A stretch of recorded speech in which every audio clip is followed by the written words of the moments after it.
Hello and welcome to another ContinuousX podcast, where we are solving for X in the SDLC equation. I'm Rick Stewart, Chief Software Technologist at DLT, and I'm joined here today by my co-host and colleague, Mike Fitzurka, with our DLT engineering department. DLT is introducing a bit of a new format of rotating DLT co-hosts for this podcast series. We are joined today by our Platforms and Application Lifecycle Marketing Campaign Manager, Simone Woodward. Hello, Mike and Simone. Hello.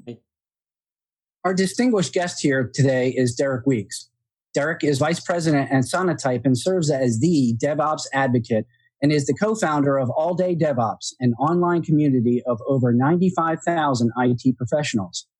Sonatype products play an important role in our secure software factory architecture, continuously examining, identifying, and tracking ingredients to application workloads. We are honored to have you as our guest today, Derek. Welcome. Hey, thanks a lot. It's a pleasure to be here. Always happy to talk about software development, what's new, what's changing, and what people need to be aware of. Fantastic. I think I'll start things off. I think everyone here certainly understands the benefits of that come with open source software. And it does seem that it's finally, exploding into the public sector. And I was wondering what advice you would have for agencies that are looking to adopt or perhaps proliferate their adoption of open source into their practice? That's actually a really good question. And one I get asked a lot, and I also address a lot when I go out and speak at various government events that are hosted around the DC area and elsewhere. I think there's a little bit of a misnomer there. There's this question that comes in of, how should we adopt more open source within our environment? And the reality is, for any agencies that are doing software development, or any agencies that are working with systems integrators that build software for them, you're already using a massive amount of open source, especially in the development realm. So just for example, each year I publish a report called the State of the Software Supply Chain Report. It's now in its 6th year. This year we reported for the average organization doing development in Java, they are consuming over 375,000 Java open source packages a year. If you're doing any JavaScript development, front-end web applications that you're building with JavaScript, every one of your JavaScript developers on average pulls in 96,000 JavaScript packages a year. So the reality of what does this mean to my organization? 80 to 90% of a modern application being built today is assembled from these open source components or building blocks, where your organizations are electively choosing not to write the code themselves, but to pull that bit of code or those pieces of code down from the internet and to use them to accelerate how fast you're able to deliver innovations to your stakeholders and users. So it's already being used, and not that, wow, like if you don't pay attention, this will be used a lot more. Just on an annual basis, we're going to see 1.5 trillion open source component downloads globally this year. By the largest estimates, there are only 40 million developers on the planet that would care to download an open source component. So I haven't done the specific math, but it's a very large number when you divide 40 million by 1.5 trillion to figure out how much is being consumed out there. The train of open source left the station a decade ago, and you're using probably 1,000 times more open source than you're aware of. And reuse is a good thing. That's a fantastic thing. But I think it's to the point where open source is almost a de facto second nature thing for a developer to use. So, sure, and it makes sense when someone says, "Hey, we need to build secure communications into our app, so we need some good, cryptography in our apps."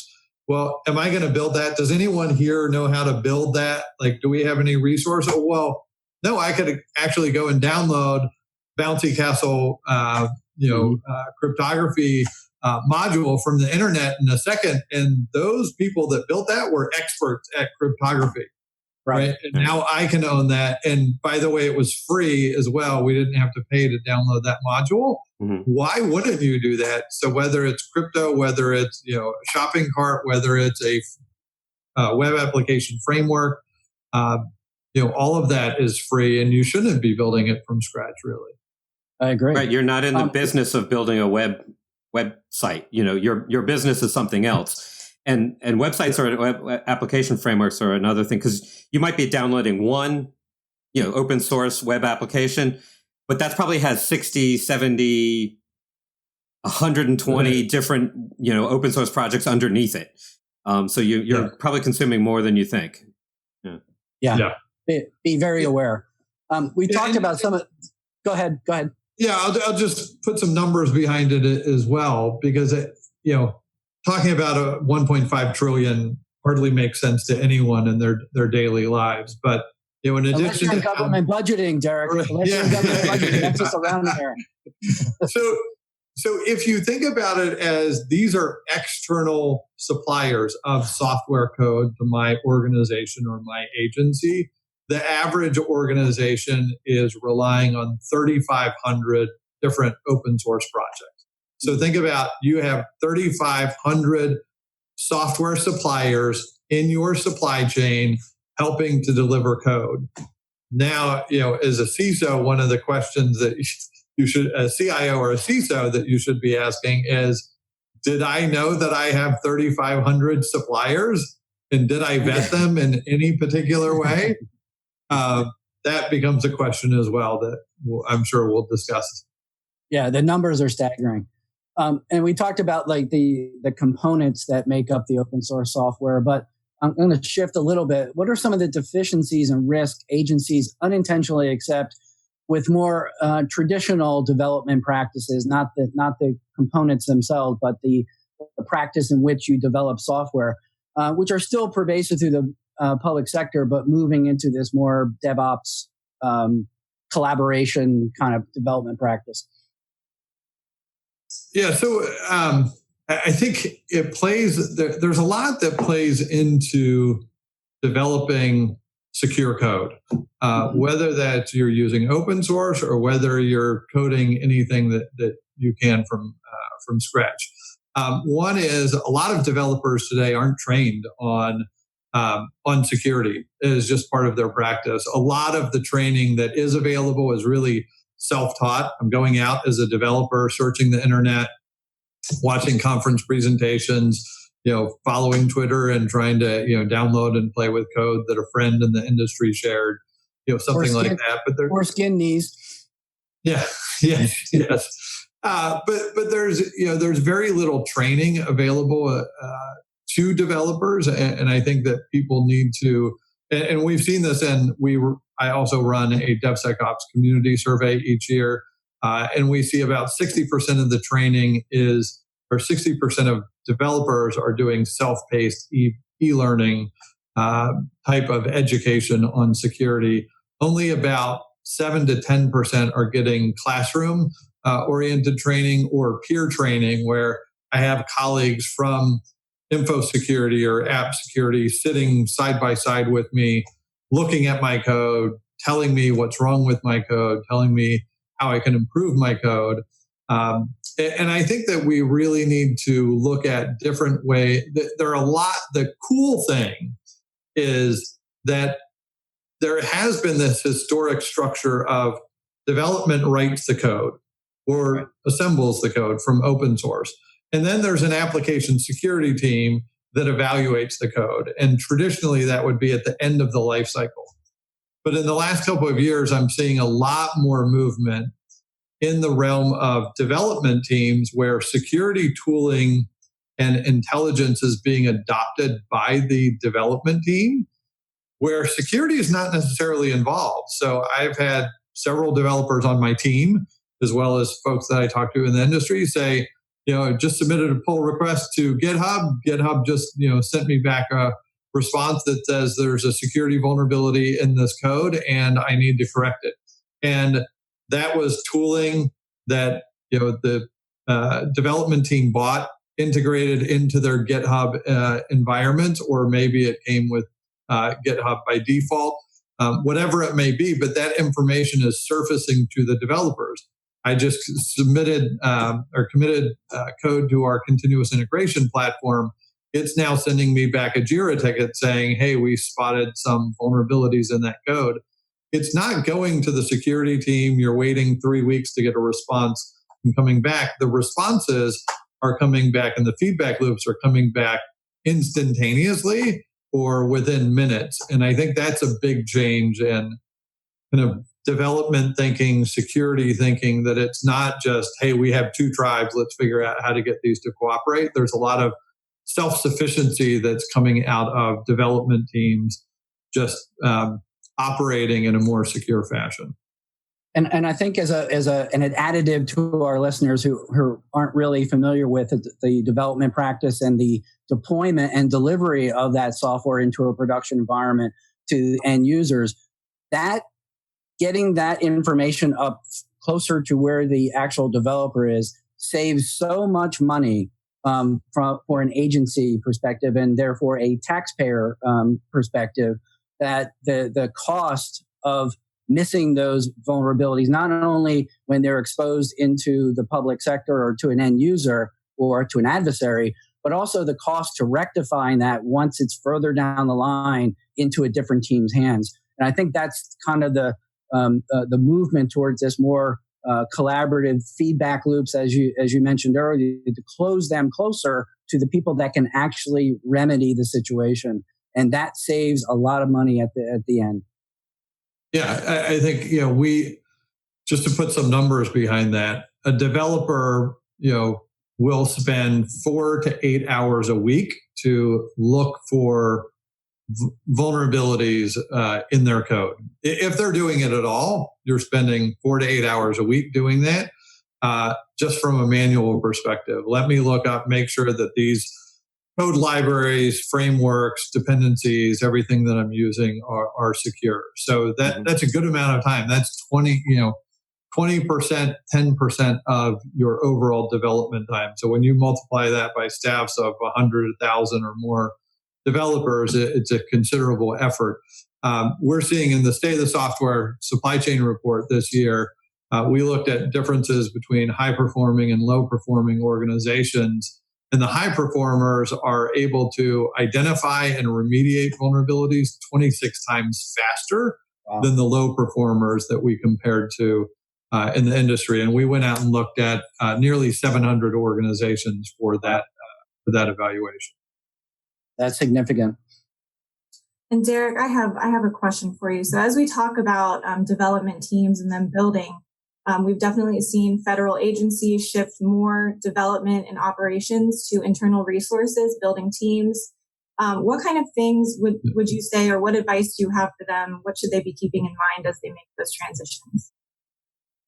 Yeah, I think, as everything in software development kind of like gets back to like, what do you need to be aware of? I think it's what outcome are you trying to drive toward? So it's not just about, hey, did we build a website or not, or did we build this specific application? It's what is your stakeholder, what is the citizen, or what is the agency partner or constituent that you're trying to serve, and what kind of experience is being delivered with that. And I think that having those kinds of objectives up front of, what are we really trying to build and what is the outcome that we're trying to deliver really changes how you structure teams, how you organize teams, how you measure the performance of teams, et cetera. So, I was on a long conversation or conference yesterday that I was hosting with a bunch of DevOps leaders, and we were talking about reliability. If you're going to bring software development in-house and you're going to produce an application or an application that runs as a service in the cloud, talking about the reliability of that, are you aiming for 100% reliability of that application? And if you were, what's that going to cost you? And the experts in this conversation were saying it would be insane to go after 100% reliability in building any software or service, because it's not attainable. Software has flaws. There are performance issues. Sites will go down. We all have an app on our phone that you log into, and you're through the login, and it just goes blank. Reverts back and like, oh, that crashed. Let me open the app again. But I don't run away from, oh my God, Twitter crashed. Like, let's go and use some other app right away. It's just, stuff happens. So, looking at reliability is a big element of when you're building software, and what outcomes are you driving to, and what user experiences are you driving to.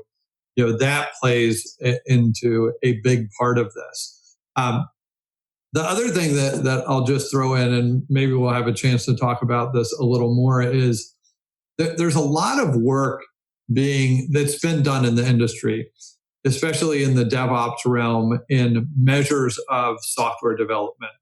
And DORA, the DevOps Research Association, the State of DevOps report, Nicole Forsgren and Jez Humble, Gene Kim in their Accelerate book, they focus on these metrics of how frequently are we deploying? What's our mean time to recover from failure? How fast can we remediate vulnerabilities that come up, et cetera. When we're developing software, that's one element of performance, and those that are doing it faster are actually more successful, have larger, in enterprise terms, have larger market share, they're more profitable, and they have happier employees. But I think about security when we're building software as well, and I always think about, you can build software super fast and have great metrics around performance that are internal benchmarks.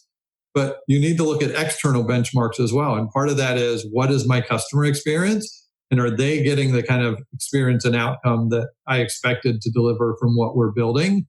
You have to keep that in mind. But from a security perspective, keeping in mind, what are your adversaries doing? So, if you can respond to new vulnerabilities in a week, would you be really concerned if your adversaries can respond to new vulnerabilities in your code in 2 days? And you have a window of 5 days in which you're exploitable because your adversaries are 3 times, 10 times faster than you are at finding vulnerabilities in your code. And I think there are a lot of people that are like, hey, are we developing securely? And, we ran open source analysis and static analysis, and we have dynamic analysis and everything else that we built into our tool chain. But if your adversaries are still faster than you at reacting, then the outcome is not the desired one. Yeah. Right. I know, Derek, Sonatype's always been a leader in the software supply chain technology, and specifically in researching DevOps. I think you've mentioned it a couple of times with the 6th annual State of the Software Supply Chain report that came out, I think, early this month, right? Yeah. Was there anything else that, I know you've already given us a couple of things, but was there anything else that struck you as surprising or interesting in this year's findings? Yeah. It's always interesting when you do research, because we know there's a ton of data out there, but you never know what stories the data is going to tell you until you dig into it. So there's some great data in the report about comparing high-performing development organizations versus low-performing ones, or comparing those that really emphasize security first, meaning they're not in a rush to get new features to market if they're not secure. So they really prioritize security, even if it means slowing down their overall delivery performance, et cetera. So that's certainly worth checking out in the report. But one of the things that we led with that plays into software supply chains and the code that you're getting from other people, whether that's containerized code, containerized applications, or these open source component binaries, frameworks, et cetera, is there have always been software supply chain attacks. You may not have phrased it that way, but if we look at Heartbleed back from 2014, an open source component that has a known vulnerability in it that's on everyone's website, and everyone had to go out and first answer two questions. Do I have that OpenSSL Heartbleed component and the versions that were impacted? And if so, where is it? And then if they could answer those, then they race to remediate it. That second question's hard for a lot of people. They don't know what they've got out there. Yeah. So the adversaries, could find that in that scenario, the adversaries could find OpenSSL very quickly. You could go to Shodan and see, just do an automated search and find out where these vulnerable locations were. The other one most prominent is kind of these legacy software supply chain attacks. Equifax, certainly they had Struts web application framework. They were using a vulnerable version. The adversaries found it before Equifax found it, and that's how the breach ensued there. So those are legacy software supply chain attacks. Now, what's happened since Equifax, and we state this in the report, is there's been a heck of a lot of investment by CISOs and by CIOs saying, I need to go into my board meetings and say, we are prepared to not be the next Equifax. And because of that, we've made all of these investments in either tools or processes or practices, training, et cetera. So we've invested in heavier governance and understanding of what open source were we building with. So what did we build with and where is it? So the vulnerability is announced today. We can answer the what did we use and where is it questions really fast. So if you're an adversary, that's very disadvantageous to your business model of attack someone and do it quickly and do it faster than they can. But the adversaries have figured out there's, as I mentioned before, 1.5 trillion open source downloads this year. So if you're an adversary and you think about the adversarial business model, they're going to look for an open source component that has 1 million downloads a year or 10,000 downloads a week. And they're like, here's a popular project. And I can identify different applications on the that are internet facing that are using this particular project. Mm-hmm. Now, open source, anyone can contribute. You, me, Rick, we can all contribute to these projects. So what's the difference between my malicious code injection contribution to that project and Rick or Mike or Simone's component or contribution to that code, right? It's really hard to disseminate a difference between my code contributions and any of yours. And the adversaries have figured out if I can contribute, and maybe I contribute a lot of things that make the project better. And then after 3 months, I then contribute an extra line of code that creates a backdoor within that project. That code gets put up on central repositories, downloaded, and disseminated quickly to 10,000 different places within a week. And now I've effectively created my 0 days. So in previous reports, we've talked about this kind of next generation attack where the adversaries are going to the suppliers at the beginning of your software supply chain, injecting malicious code there, and then it's feeding down to unsuspecting developers. We documented about, I think, 27 instances of this last year. Between June 2019 last year and July 2020, we saw over 900 of these kinds of attacks in the environment. So year over year, as we've traced this since 2015, or I should say from 2015 to 2019, comparing that to the last year, the last 12 months, attacks are up 430%. So in 4 years, we had about 250 attacks. In the last year, we had almost 1,000.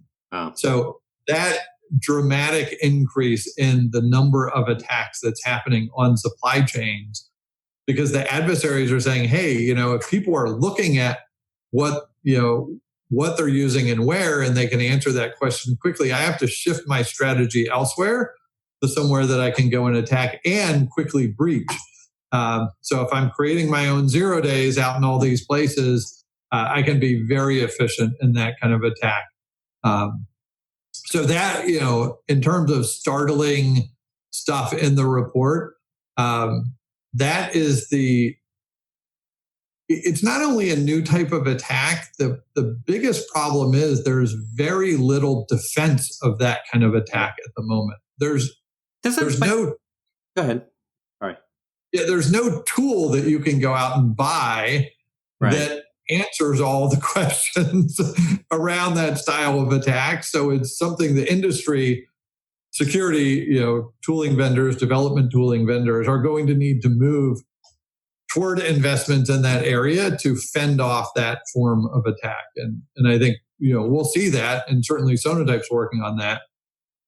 And we've made inroads, but I think there's a long way to go on the roadmap there. It truly is diabolical. I mean, it's when you think about it. So but I would also think, it's kind of the cyanide and the Tylenol caplets from from years ago. Like, that was injection in the factory, right? It wasn't, and that factory was just feeding the community. It wasn't someone out in the community in one store where these are bought, tampering with packages inside of a giant grocery store or whatever, right? So that just where you feed into the software supply chain. And also, the difference, if you think about, remember Bloomberg did the story last year on the big hack, and that was whether someone found their way into a Chinese factory to take some little microchip of something and put it on a circuit board, and then that circuit board would be shipped to different suppliers and embedded in different video systems but the very complex supply chain, and someone had to physically take parts and insert them into the electronics that then get shipped, and no one evaluated that along the way, right? And whether that was true or not, pulling that off is incredibly sophisticated. Mm-hmm. Pulling off malicious injection into a software project, I mean, like I said, if all four of us are contributing the project and you three don't know, secure coding practices, how are you going to notice my backdoor that I put in? Like, I've been contributing for the last 6 months like you guys. We're all doing great. People are downloading our project. They love it, right? But who's kind of keeping track of that? Is that person actually doing all the right stuff? Or contributing the right code. Yeah, you'd hope code reviews, but you're right. If someone doesn't know all the security practices, then you can slip by and then always say, hey, oh, my bad, I didn't realize, and fix it and try again later. That sounds especially diabolical. If you're working under incredible velocity and things are changing a lot, then it's tough to monitor every little change that comes in there, and hopefully people just don't. And I, as team leads, you don't just check it off. You actually do your job. But when you're getting lots of changes constantly, that becomes a challenging task. Yeah, and let me put it in kind of more simple terms. For if you're a CIO or CISO listening to this, or managing a team of developers, think about it. When we talk about software supply chains, we do that purposely. You have everyone listening has a technology supply chain, and that supply chain has hardware, and that supply chain has software, and has other things. But if you just take a look at the hardware, any hardware that you procure goes through your procurement process. You have a procurement team, you have approved vendors, right? Everything coming into the organization is vetted through that technology procurement supply chain. The software, you're buying software applications. Those also go through procurement. But now you have 3,500 suppliers building software for you.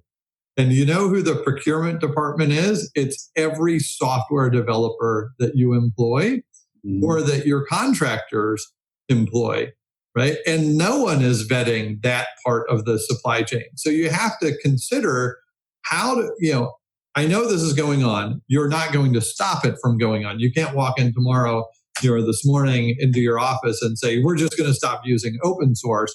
It's already happening in droves. So then you have to figure out, if I'm doing this, and if this is the way I procure these pieces of software, then how do I vet these and vet them in a way that doesn't slow down development dramatically? Like, you can use anything you want, but we're going to spend 30 days approving it through this approval process. Not going to work. All your developers are going to quit. Exactly. So you have to think about, how do we do this and operate it at the scale that it is already operating in your organization, and automating ATOs within your organization, and applying some automated evaluation of these parts that can be done very quickly by machines. It's vulnerable or it's not. It's safe or it's not. It's got a risky license or it doesn't. Machines can do that incredibly fast. Humans are very slow at doing that. I think you just answered the question I was just about to ask, Derek, with aside from the Sonatype products, which we completely recommend and advise to our potential customers, because I do believe that it addresses a lot of the ingredients, so to speak, of the software that agencies are using. But if you were a CIO in the public sector, aside from what you just said, because I think it's completely apt, what are some of the thought processes you would be undertaking when you have adopted a more traditional framework of mindset of perhaps waterfall development and now into a journey of DevSecOps? What would be some of the top level things that you would advise or you would do as that CIO? Yeah, so I know it's a handful. It's a really good question, though, and I like to just keep it simple. When we think about, like, we're building software, lots of organizations, government agencies, private enterprise are building software. And part of that, just to start with, how do you build software? Well, you need people. And how do you attract the best and brightest talent out there? If you're going to look for, we want to get new recruits from universities, we want to get the most talented folks out there in the industry, you can't say, I know you've been reading all these great stories about the Netflix and Amazons and Googles and Ubers out there, but hey, we operate in a totally different realm, and we're used to releasing software like every year and a half, and we don't do sprints, and we're waterfall, and though we do nothing in the cloud. It's going to be really hard to recruit people, right? And the other thing, and I think I pointed to this a little earlier, is thinking about employee satisfaction. On a conversation with some colleagues recently, we were talking about different development teams and kind of what work they were doing and whether they liked doing the work that they were doing. And a lot of organizations and IT leaders and development leaders are using measures like Net Promoter Scores internally for their employees, engaging their employee satisfaction. Do you like working here? Do you have the tools and resources to do the job that you need done? Can you get all the work done that's assigned to you? And the high performing or elite organizations out there in the DevOps realm actually have much higher Net Promoter Scores than other organizations or their peers. And I think that, like, if you're a really good organization, a Net Promoter Score can go from, and you can Google Net Promoter Score for employee surveys and see the different rankings, but they go from 0 to 100. And if you get 30 on a Net Promoter Score, you're doing really well. So 30 sounds like a really low score, but the way Net Promoter works, like, nobody gets 100, and Apple, Apple gets like 59 or something like that. So 30, you're doing really good. I was talking to a colleague the other day. Her team had, she just started with a new team on a huge project. Her team has a Net Promoter Score. This was not at Sonatype, but her team has a Net Promoter Score of negative 25. Oh, boy. So Negative. Think about negative 25. So think about that organization and, like, okay, do people want to work here? Do more people want to work here? If I want to recruit more people to work here, right, are we doing the right things? And part of, like, are we doing the right things and getting started with DevOps and DevOps practices, part of it gets to, let's map out our value delivery chain. what are we building? Where are we building it? How are we building it? What tools are we building with? How are we measuring the tools? How fast are the feedback loops that we have within these value chains? And when you begin to map that out, you begin to also understand the friction points within those value chains. So some of those friction points is like that feedback loop is 2.5 weeks. That feedback loop is 3 seconds, right? And then you look at like, well, is that feedback loop of 2.5 weeks causing frustration or building friction or building animosity within our employees? And I think that's really getting toward like, at the heart of hearts, like when everyone's building software and you need resources to build software, you want the best resources and the happiest resources because the better, happier people you have, the better software you're going to build at the end of the day, and the better outcomes you'll serve toward your customers. Derek, out of this podcast, I'm going to freeze that, and I'm going to use that in every one of my customer conversations. I think that's one of the best answers I've heard. If I'm talking to a CIO, because I think you nailed it. A lot of people are talking about the technology themselves, but you've got to map out what you're trying to achieve and how you're going to get there, and institute these feedback flows or these feedback loops so that you get better understanding, because you don't know everything. You have to take it little by little. So I think that's one of the best answers I've heard. So thanks. Yeah, absolutely. Great. All right. So we like to end each podcast with a couple of fun questions, quick questions. So I'll start off with, and this isn't a reflection on security itself, but in terminology, where do you stand between DevOps or DevSecOps? Either will work. I lost the bet. I told Mike that you were a DevOps fan. If you're going to get hung up on a term, you probably have bigger problems, right? A rose by any other name, yeah. So it's really, what outcome are you trying to deliver? And, if security needs to be part of that outcome, feel free to call it DevSecOps. I call it DevSecOps a lot. But I really think it's about the outcome that you're trying to achieve. And don't get caught up on words, get caught up on the outcome. And I'll take it in a check or money order, Rick. Thanks, Derek. Yeah, I have another one again. This can be business or personal. But if you could do one thing continuously, what would it be?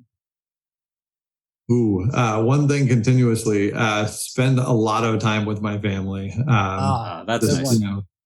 Good answer. We all work a lot. I got 2 great kids and a great wife, and I could spend a ton of time with them. And we just got back from the beach last week in Hilton Head, and if I could do that continuously, like just hang out at the beach with my family, that would be awesome. And the weather would be good, all year. That would be pretty darn awesome. So what I'm curious, because we went to Hilton Head a couple years ago, and I think it was late July, and it was so hot. Even the water was too hot to be refreshing. Is it like it down there? Yeah. So we've gone every year for a decade now, and I'm one that I just love heat. So gotcha. It doesn't bug me, but if 90, 85 degrees, very humid, 90 degrees, very humid. And the water is so warm, you can just, walk right in. So that's, perfect. That's fantastic. You don't have one of the to best answers we got on that question. Yeah. That and coffee. Yeah. I like coffee. Yes. Continuous coffee, right? Yeah. I do have continuous coffee. There you go. So we're going to end the podcast, and I wanted to thank you, Derek, so much for attending. This is not only informative, it's a little dark and scary sometimes with some of the information that you came out, but it's all information, and the more we have, the better we'll be prepared to create better software and better solutions for our customers, and that's what I think our role and obligation is. And I wanted to say thanks to all of our listeners. Hope you're enjoying not only this podcast, but the series of podcasts that we have. We have an interesting group of not only providers of technology and personalities within the public sector, but also the public sector leaders and thought leaders and innovators within the public sector trying to move the ball downfield and move into a more sustainable DevOps, DevSecOps paradigm. So thank you very much. Thank Rick, you. Mike, Simone, thank you. Thanks.